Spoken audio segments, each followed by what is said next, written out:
तयार झाली आपली गप्पा मारत खाण्यासाठी बनवलेली शेंगदाण्याची चटणी आणि उडदाचा पापड आणि नागलीचा पापड. तुम्हीही करून बघा, नक्की आवडणार. आवडल्यास लाईक, कमेंट आणि सबस्क्राईब करायला विसरू नका फ्रेंड्स. हॅलो फ्रेंड्स, कसे आहात? आज मी बनवणार आहे चटपटीत चटणी. ही टाईमपास रेसिपी आहे, मधल्या वेळात खाल्ली जाते, भूक नसतानाही खाल्ली जाणारी, ही फक्त जिभेचे चोचले पुरवण्यासाठी खाल्ली जाणारी रेसिपी आहे. तर ती आहे शेंगदाण्याची चटणी. इकडे मी 1 वाटी शेंगदाणे 2 तासासाठी भिजत ठेवले होते. ते या पद्धतीने भिजून बघा असे छान तयार झालेले आहेत. इकडे आहे आमचूर पावडर, 2 मिरच्या, 7-8 पाकळ्या लसूण, थोडासा आल्याचा तुकडा आणि कोथिंबीर. आणखीन आपल्याला मीठ लागणार आहे आणि आपण चटणी तयार केल्यानंतर त्याच्यावरती मी तडका मारणार आहे. तडक्यासाठी आपल्याला जिरं, मोहरी आणि तेल लागणार आहे. तर आता आपण चटपटीत चटणी बनवायला सुरुवात करूया.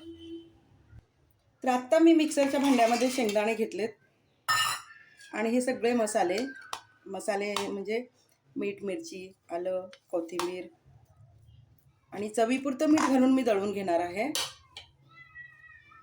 चवीपुरतं मीठ घातलंय आणि थोडीशी आमचूर पावडर, कारण आपल्याला थोडीशी चटपटीत पाहिजे, तर त्यासाठी आमचूर पावडर घालणे गरजेचं आहे. थोडंसं पाणी घालते आणि हे मी मिक्सरला बारीक पेस्ट करून घेणार आहे याची.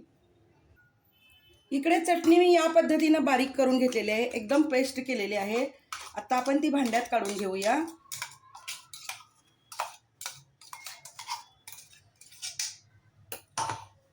आता ही चटणी कशासोबत खायची ते मी तुम्हाला सांगते.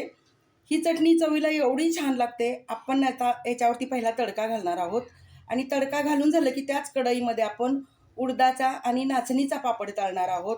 आणि उडदाच्या आणि नाचणीच्या पापडसोबत ही चटणी खाल्ली जाते. मी माझ्या लहानपणी ही चटणी खाल्लेली आहे, चटणी आणि पापड खाल्लेलं आहे. माझी एक मैत्रीण होती, तर मी तिच्या घरी गेली की तिची आई आमच्या दोघींसाठी ही रेसिपी बनवून द्यायची. खूप चवीला छान लागते.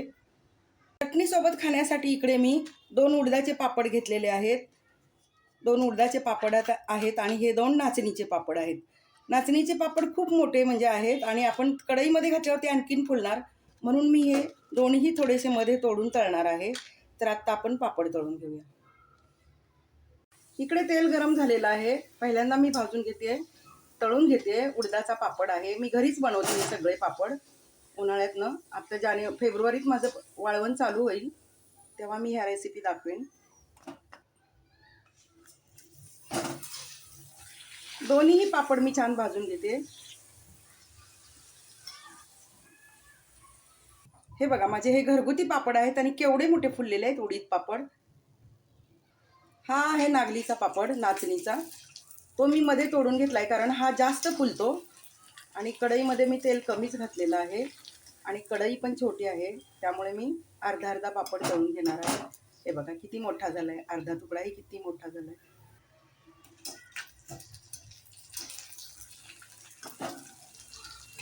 नागलीचा पापड चवीला छान लागतो आणि शुगरवाल्यांनी अवश्य खावा, शुगर कंट्रोल होते.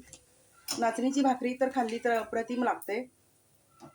हे बघा, नाचणीचा अख्खा पापड केवढा मोठा झालाय. आणि तुम्हाला जर अख्खा पापड तळायचा असेल तर अर्धी कढई तेल लागेल आणि पापड न तोडता एवढा मोठा, याच्यापेक्षा आणखीन फुलतो. इकडे सगळे पापड मी तयार करून घेतलेले आहेत, तळून घेतलेले आहेत. आता आपण चटणीवर तडका मारूया. जिरं, मोहरी घातले, जिरं आणि हिंग, बस एवढंच घालायचं. आणि आता हा तडका मी चटणीवर घालणार आहे. बघा कसा चरकन तडका बसलेला आहे. तडका असा आवाज आला ना, तडका बसला की चवीला खूप छान लागतो.